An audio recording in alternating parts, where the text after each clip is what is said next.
कागज के दो पंख लेके उड़ा चला जाए रे, जहाँ नहीं जाना था ये वहीं चला हाय रे।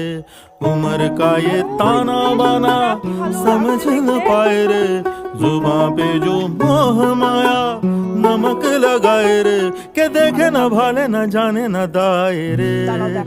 দিশাহারা কেমন বোকা মন।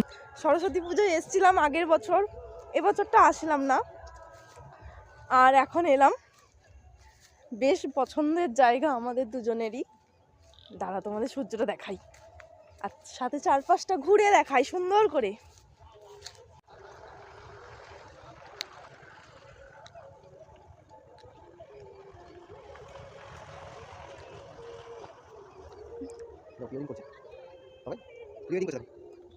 বেশ ভালো লাগছে, অনেক দিন ধরেই ভাবছি আসবো আসবো, বাট আশাই হচ্ছিল না।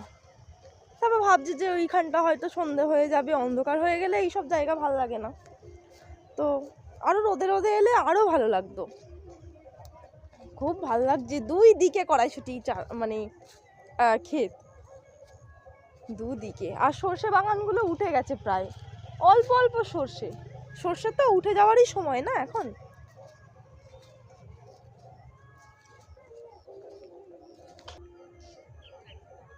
আবার একদিন আসবো, শুনছো?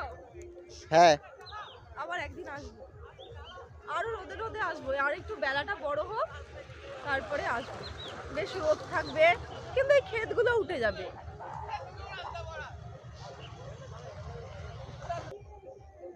এই দুদিকেই হচ্ছে কড়াইশুঁটির ক্ষেত। দেখাও কড়াইশুঁটির ক্ষেতগুলোকে, কি সুন্দর। হাঁটছি আর আমার চোখ যেন খালি কড়াইশুঁটির দিকে চলে যাচ্ছে। বাড়িতে যদি কড়াইশুঁটি পড়ে থাকে তখন কিন্তু ছুঁয়েও দেখা হয় না, বাট এরকম চাষির ক্ষেত থেকে মানে লুকিয়ে নেওয়া, মানে এক কথায় চুরি করা যাকে বলে, চুরি করে নিয়ে খাওয়া, আর দারুণ দারুণ দারুণ লাগছে সেই কড়াইশুঁটিটা। সত্যি খুব ভালো লাগছে কিন্তু কড়াইশুঁটি খেতে।